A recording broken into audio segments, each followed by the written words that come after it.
So good morning and welcome to the third and final day of our AdvaMed 2016. You know, we have a great day planned for you today that represents both the scope and the potential of our industry.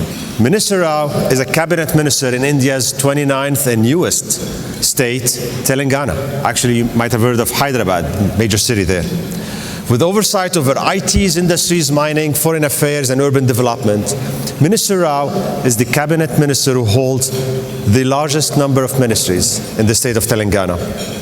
After assuming his position in 2014, he embarked upon an aggressive plan to develop IT and high-tech in his state. His goal is to double the export, the IT export and tech export from Telangana over the next 5 years. Minister Rao leads a variety of projects to help make his vision a reality. One of which is the creation of T-Hub, India's largest incubator for startups. In 2015, he received the Most Inspirational Icon of the Year award from CNN, IBN, and Rids magazine, which was awarded for the most outstanding progress achieved in public life. Now, to share his perspective on technology, medicine, and Telangana's role in global ecosystem, please help me extend a very warm welcome to Minister KTR Rama.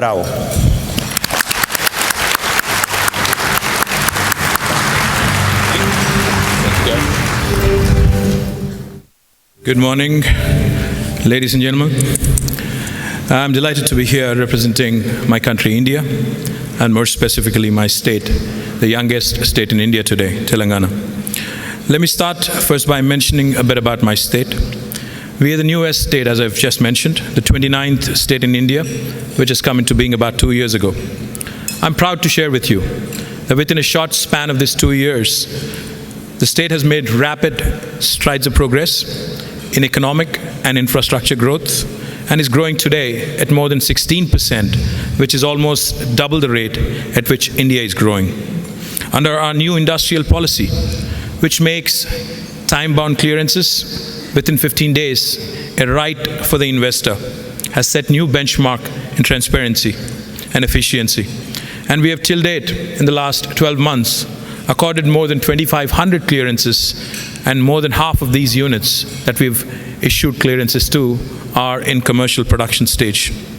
I may add that you as an investing company need not seek a clearance if you would like to do business in Telangana. We allow for what is called self-certification. You can come hit the ground running in Telangana. Obviously, for regulatory purposes, you'll need to apply through an online application form. And when we receive your application online, we take 2 weeks, less than 2 weeks, to process your application. Now, for those of you who are thinking, we've heard this before, single windows, time-bound clearances, how is Telangana any different? We are different. In fact, if we don't deliver on the promise of 2 weeks and clearances in 2 weeks, 3 things happen. One, on the 16th day after receiving your application, if you don't hear back from us, it's a deemed approval. It's an approval by default. Second thing that happens is, as a state, if we don't deliver on the 15-day promise, we are liable for penal action. You can sue us. And the third thing that happens is, our bureaucrats who are responsible for clearances, if they don't deliver on the promise, even they are liable for a penalty of rupees 1,000 per day. I shared this with KPMG Global Chairman, John Y. Meyer, 2015, May, when I was here. I told him no other state in India offers this. He looked at me, he smiled, and he said, no other state in the United States also offers you this. So you might as well say, this is one of the best policies in the world. It is thus no surprise that when World Bank was ranking Indian states on the Ease of Doing Business Index, we have been consistently ranked as the #1 state, and our capital city of Hyderabad is ranked as the best city with the best quality of living by Mercer. The city today is home to 4 of the top 5 most valued tech companies in the world. That would include Google, Apple, Microsoft, Facebook. And if you also include the top 10, we also have Amazon, which has its largest base outside of the United States in Hyderabad. Now, these companies, these organizations have moved to Telangana and have set up their largest base for one simple reason. India today offers high-quality human resources at a fairly inexpensive price. We realize the importance of the skills and reaping the benefits of the demographic dividends. To put it in perspective, India today has one of the youngest populations in the world, with more than 54% of the population below the age of 25, and an estimated 62% being in the working age group of 15 to 59 years. More importantly, we not only have a huge advantage of demographics and the adolescent youth bulge, we also have the required intellectual capital, ready availability of readily employable workforce with more than 400 engineering and academic colleges dealing in biomedical, life sciences, and related fields in Telangana. Now, coming to the medical devices and equipment manufacturing and the scope and challenges India offers. With high quality and low cost talent pool, rapidly growing economy, and also with a huge domestic market, there can be no better destination for medical devices industry than India. You may already know that the 1.3 billion Indian market is dependent of medtech imports. Today we import more than 80% of our medical devices.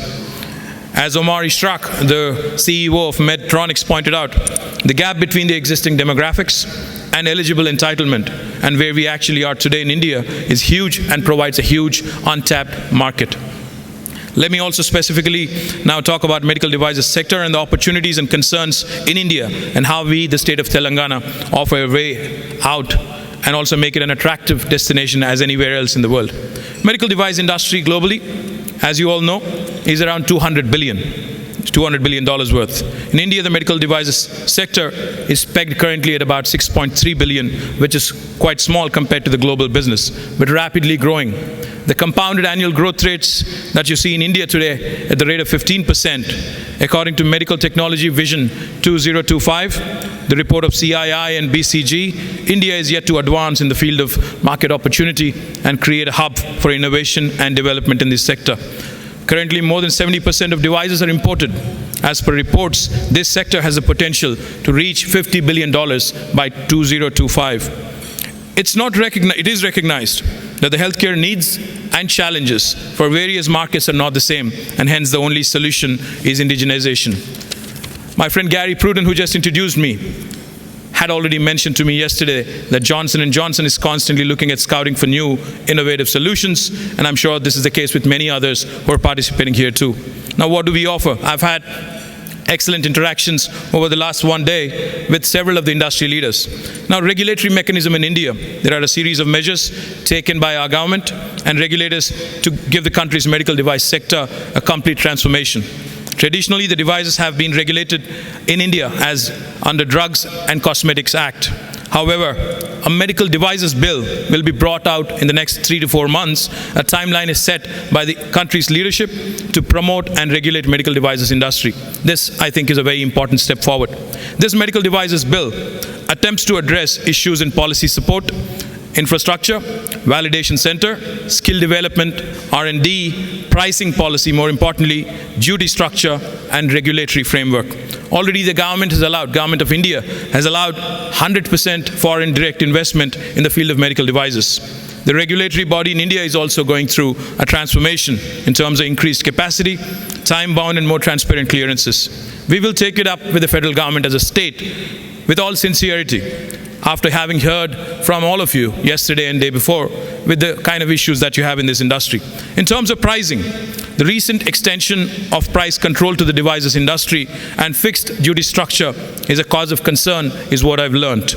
We understand the anxiety of the industry and realize that the uncertainty in pricing will not only delay some of you coming to set up manufacturing base in India, but will ultimately lead to continued shortage of med devices in the country. Therefore, what I would like to assure all of you is that as a state government, we will take up your cause and we will be an advocate for the medical devices industry in India with the government of India.